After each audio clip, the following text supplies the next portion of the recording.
Good morning, everyone. Welcome to our discussion of Chapter 34 on fiscal and monetary policy and how they affect aggregate demand. I'm just going to get started right away because we've got a lot of stuff to do in this discussion. So I want to remind you of where we were last time. I'm going to start out with kind of the last thing that I drew last time, but it's an important enough issue that I think it's worth repeating.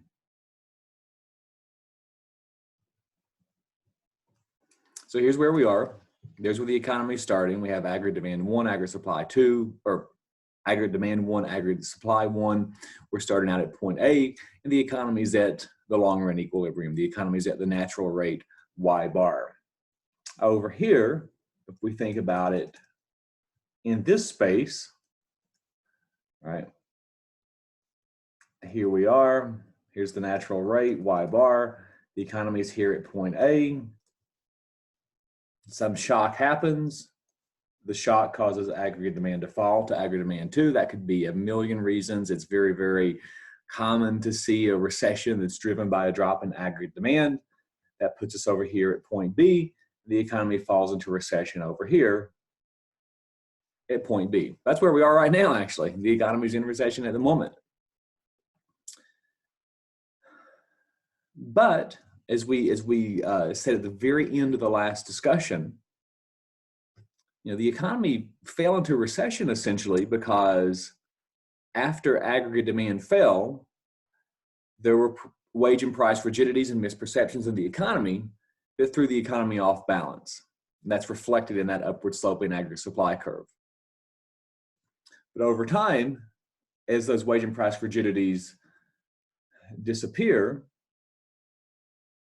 aggregate supply improves, aggregate supply grows as we adjust to a new lower price level.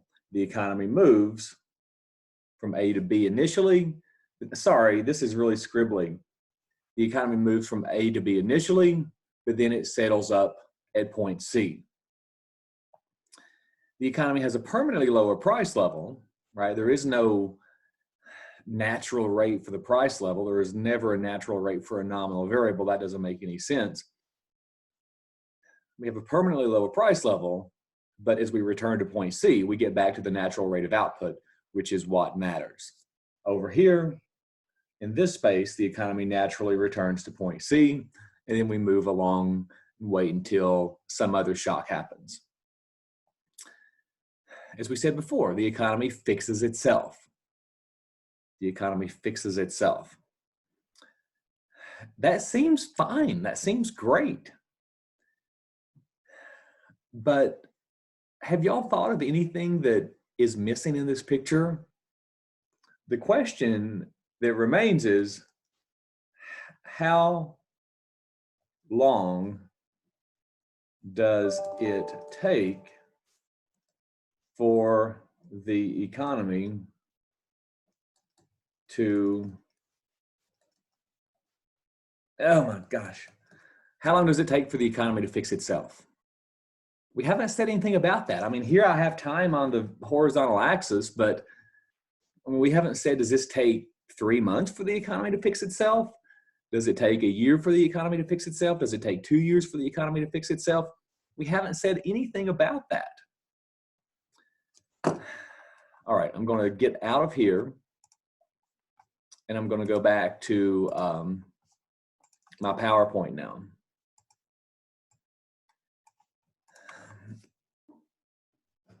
In recession, why wait for the economy to fix itself?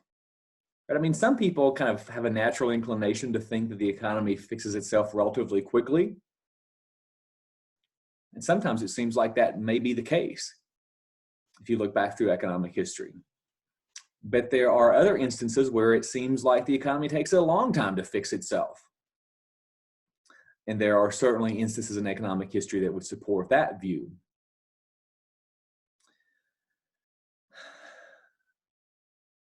If you take the stance that, it takes a long time, or it may take a long time for the economy to fix itself, then why wait?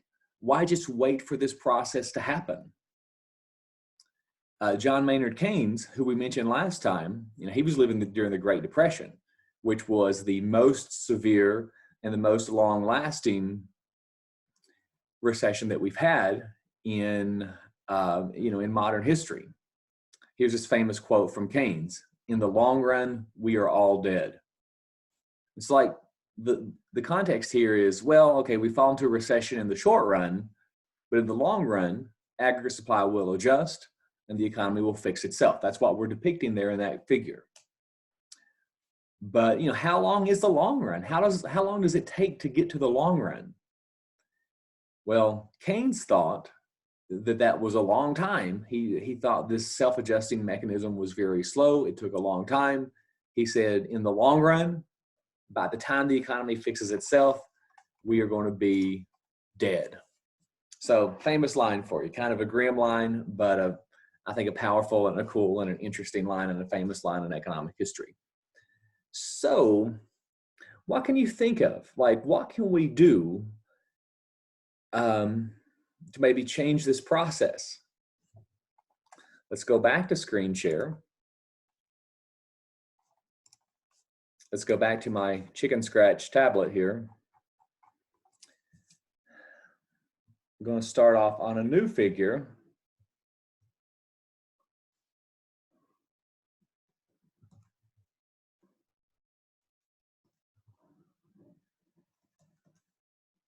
Start out at point A. Some shock occurs. Puts us down to aggregate demand 2, puts us down to point B.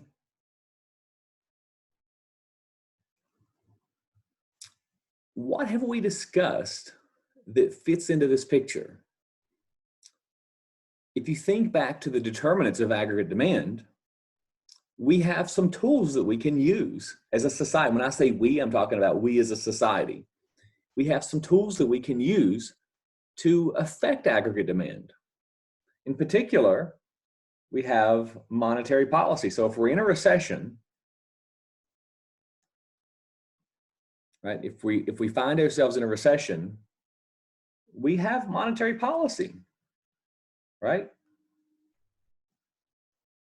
Monetary policy, and we can lower the interest rate. We have found already that we have the ability to lower the interest rate. We know that the Fed can lower their interest rate, and we know that a reduction in the interest rate will boost aggregate demand up. Ideally, if we find ourselves into a recession, we find ourselves at point B, if we believe that it takes a long time for the economy to recover by this natural improvement in the supply function over time, then we don't have to just wait. The Federal Reserve can come in and provide a monetary stimulus and lower interest rates, and that will push aggregate demand back up. And ideally, the new point C in this scenario would be the same as the original point A, would be the same as our original starting point. This is kind of a win-win because we get back to our original level of GDP, more quickly if this works as planned, and we get back to our original price level as well. So it helps to work to maintain price stability. This is what we call activist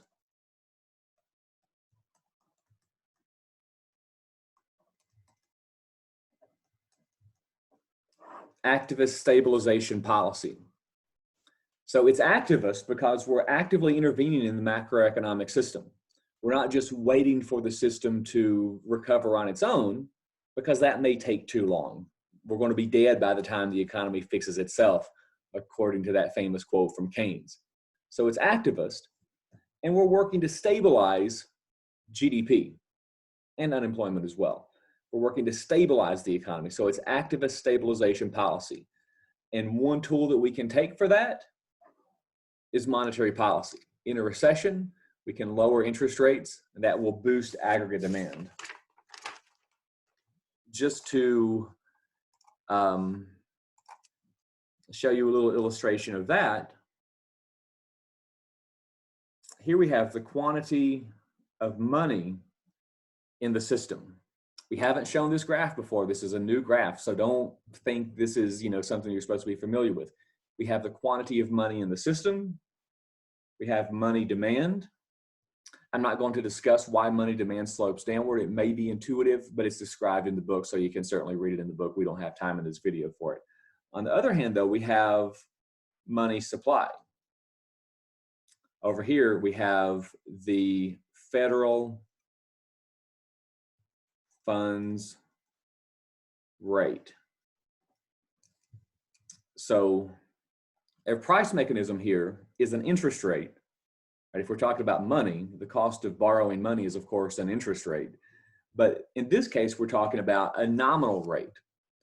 Back in the savings and investment chapter, we were talking about kind of long-run fundamentals in the economy, and we were talking about the real interest rate. But now we're talking about the economy in the short run. We're talking about the economy in a much, much more hands-on sense. So we're talking about a nominal interest rate.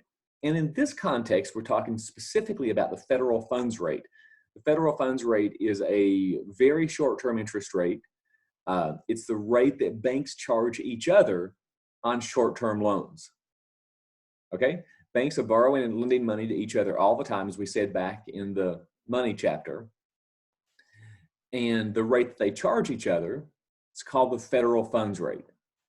I don't know where that name comes from, but the name is kind of misleading because it's a private rate that banks charge each other. It's not like set by the federal government or something like that. It's a rate that banks charge each other that emerges in the market. It emerges based on supply and demand in that market, but it's called the federal funds rate. Now, the federal funds rate is linked to the prime rate, and the prime rate is linked to a lot of other rates that you see. The prime rate is linked, kind of most importantly in some sense, to credit card rates. So it's very likely that your credit card rate is linked to the federal funds rate. And also a lot of other short-term loans are linked to the federal funds rate, like maybe home equity lines of credit. Not home mortgages, that's different because those are long-term rates, but home equity lines of credit and car loans, stuff like that are linked to the prime rate, which is linked to the federal funds rate. Anyway, to complete this story, if the Fed comes in and if the Fed increases the money supply 2, then here was our initial interest rate. That's going to cause interest rates to fall down to I2. Okay? What we're saying here is the Fed is providing a monetary stimulus.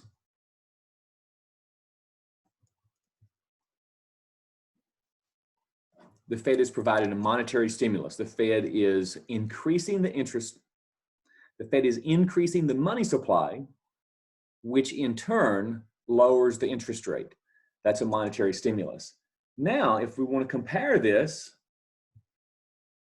if not compare, but if we want to look at this in the aggregate demand, aggregate supply context, all right, here's aggregate demand. This change causes, sorry, that was aggregate demand 1. Oh, I'm so sloppy here. That change will cause aggregate demand to rise, which is exactly what we were talking about just a second ago. Okay? The Fed provides a monetary stimulus, meaning the Fed increases the quantity of money in the system. That causes the federal funds rate and other short-term interest rates to fall. The reduction in interest rates causes aggregate demand to rise. Right, so this is a really cool mechanism that we have in our back pocket that we can use to actively manage aggregate demand when it's fluctuating so that we can avoid recessions, or not really avoid recessions necessarily, but at the very least make recessions shorter and less severe. Okay? Now here's a quick quiz question for you. How does the Fed do this? What does the Fed actually do? You pause the video, you're back from pause now, you know the answer. The answer, of course, is the Fed conducts open market purchases. Specifically, the FOMC makes the decision within the New York Fed specifically conducts the open market purchases. The New York Fed will actually buy bonds on the open market, putting the money into the banking system and causing this process to unfold. Okay? Uh, but you got to remember from a couple of chapters ago that that's how this works. The Fed is conducting open market purchases to make this happen. Okay. So again, if we're in a recession, we have one option, monetary policy, and monetary policy means that the Fed lowers the interest rate. But think back. Let me just say really quickly, by the way, I hope you all recognize, I mean, you all, I think, are well-versed enough to know that this happens all the time, right? This notion of the Fed doing this is not some kind of theoretical idea that we talk about, in vague terms at the university. I mean, the Fed really does this. The Fed lowered interest rates as recently as, I'm 99% sure it was April, but I could be wrong. It could have been May, but I'm 99% sure it was April.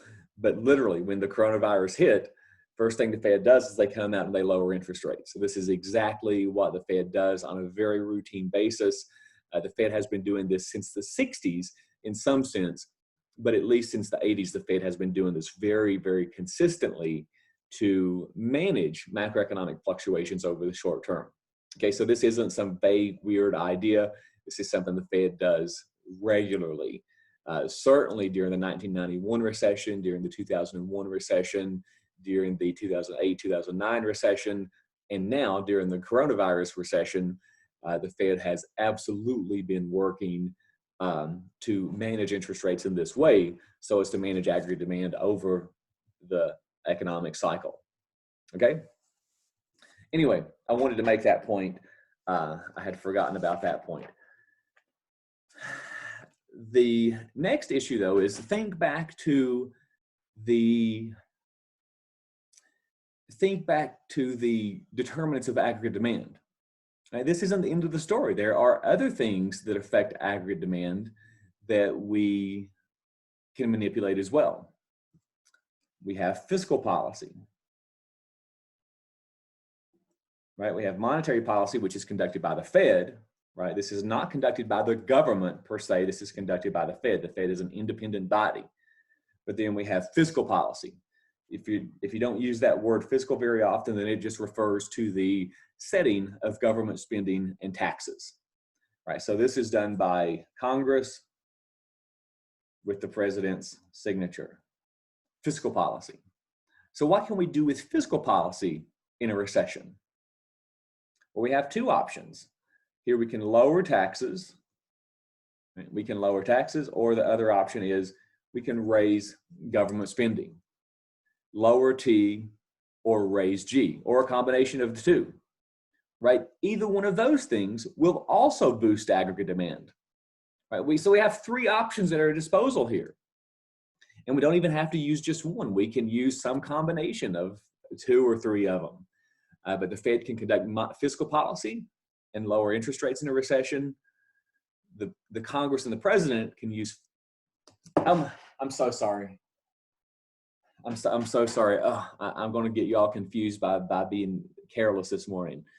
The Fed can conduct monetary policy. The Congress and the president can conduct fiscal policy and lower taxes and or raise government spending. All three of those things would have the effect of boosting aggregate demand and lessening the severity of recession, quickening the recovery.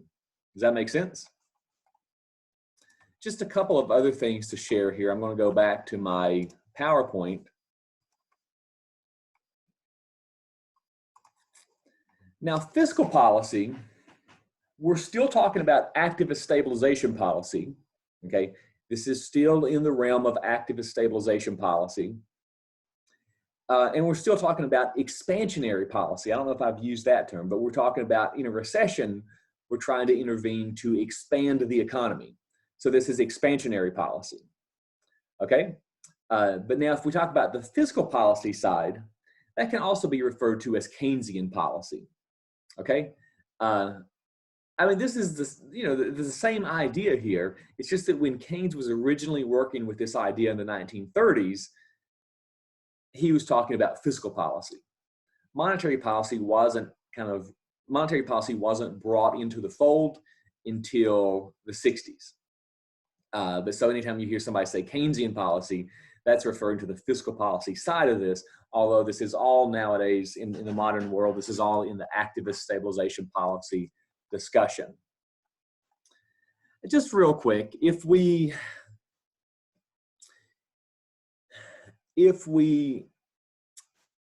use government spending, we can kind of just think for a little bit about how government spending may affect the economy.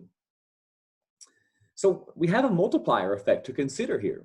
You remember back in the monetary policy chapter, we had a money multiplier. We talked about how if the Fed puts money into the system, then we're going to have this iterative process of, lending the money out and borrowing the money again and lending the money out. We're going to have this iterative process that leads to a much larger expansion of the overall money supply. Anyway, this is a completely different context now. This is not the same context at all, but we have kind of a similar effect though. We have a similar multiplier effect with government spending. So here, just suppose the government's going to say, okay, we're in a recession. We need to increase spending to boost output. So we're going to go around and we're going to improve a bunch of bridges that have fallen into disrepair or they need expanded or whatever. So the government spends $100 on road construction. Well, first and foremost, that $100 directly increases aggregate demand by $100. Right? If the government spends $100 on road construction, that is in and of itself directly a $100 increase in aggregate demand. But now government is now giving extra income, giving extra activity to these construction workers. So the construction worker who's getting paid to work on this road has $100 extra in income. So suppose the marginal propensity to consume is 95%, right? That's kind of a old and weird sounding term, marginal propensity to consume. But all that means is just what share of your income do you consume? Okay, if I give you a $100 bill randomly, which I'm not going to do, don't get excited. But if I give you a $100 bill at random, how much of that are you going to go and put into your savings account versus how much of that are you going to go and spend at Amazon or wherever? In this example, we're just assuming that people are spending 95% of their income and they're saving the remaining 5%. So this guy, well, just look at this. The increase in aggregate demand, we have the $100 initial increase in aggregate demand that comes directly from the government. And then the guy who receives that income, he spends 95% of that income.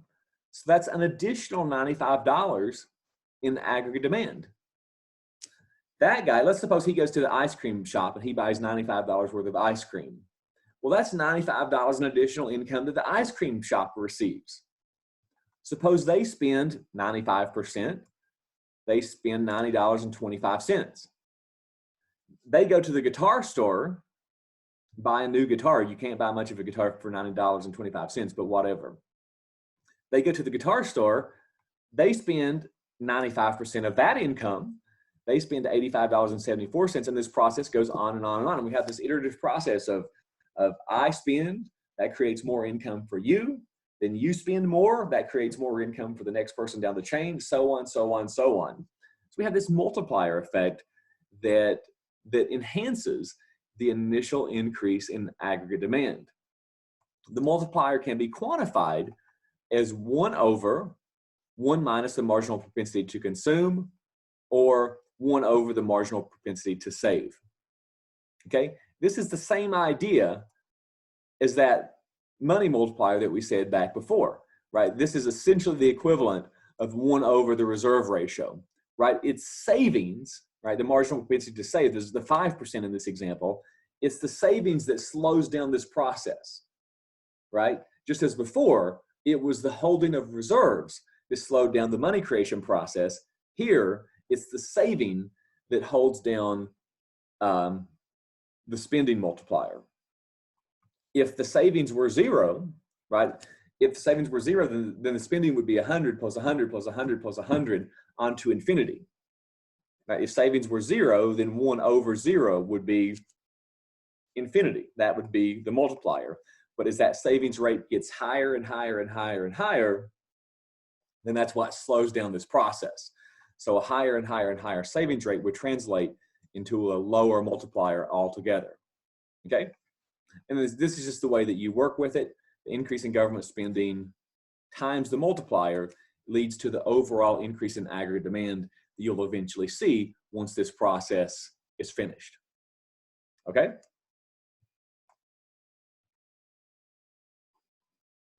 But we also have a crowding out effect.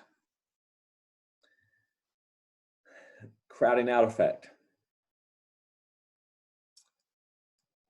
The increase in government spending has to be deficit financed. Okay? The thing is, if we increase government spending, if we just increase taxes by the same amount, that's not going to be a stimulus, right? You can't put money in the economy with your right hand and take money out of the economy with your left hand and think you're going to have a stimulus, right? You have to be borrowing this money if you're providing a stimulus. So the government spending increase has to be borrowed, or the decrease in taxes, has to be accompanied by increased borrowing. Okay, so this has to be deficit financed. I'm going to stop screen share again. Does that make sense to everyone? Right? You can't increase government spending and increase taxes by the same amount and think that that's going to be a stimulus. Right? If you increase government spending, you have to leave taxes the same and borrow the difference.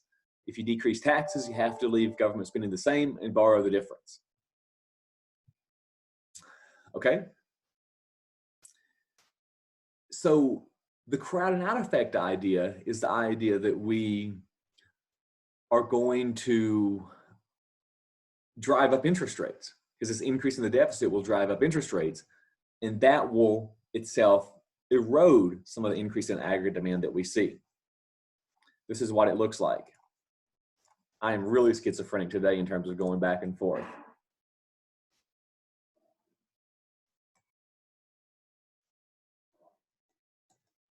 Here's the aggregate demand 1. The government comes in and provides a stimulus. That brings us to aggregate demand 2. This is the multiplier effect.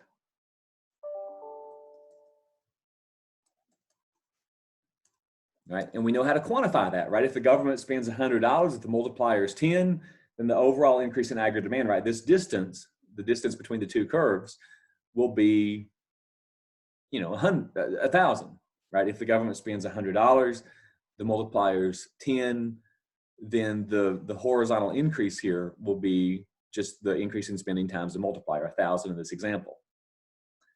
But we're also going to have the crowding out effect, and that's going to eat away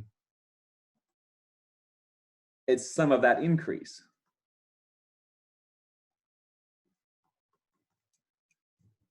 So you're going to have an ultimate aggregate demand that falls somewhere in the middle. It's a combination of the multiplier effect and the crowding out effect. So government's going to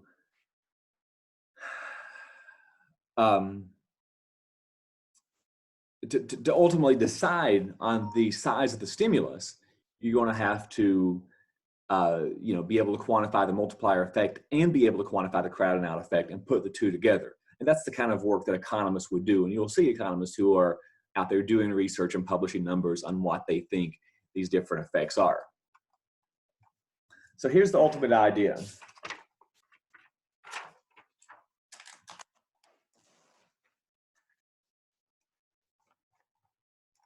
Here's the ultimate point of this chapter.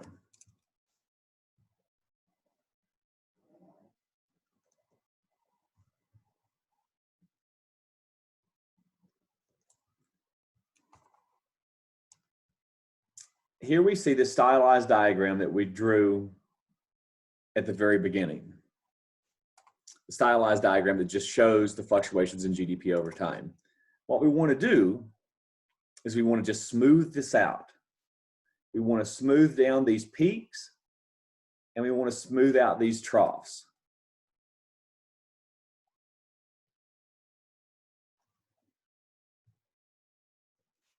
Okay?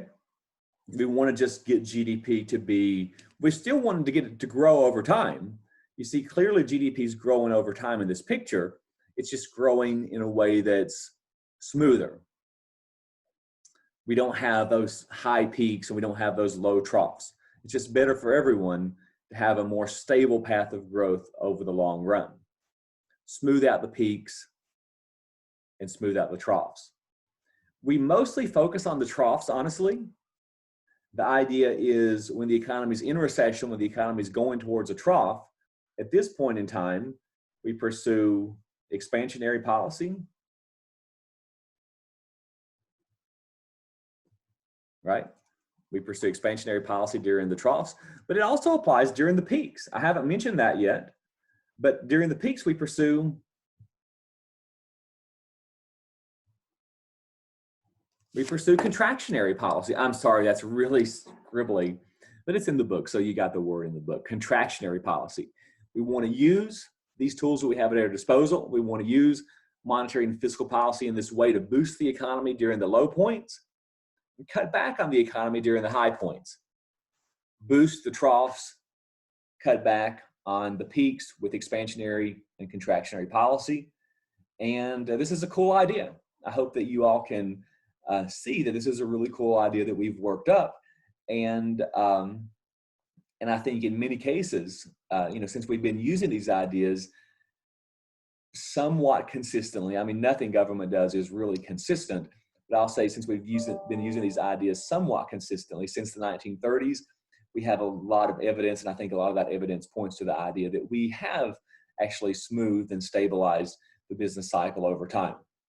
So we're going to stop right now. We're going to come back and talk about the problems with monetary and fiscal policy as they're used in this way in the next discussion. Talk to you soon.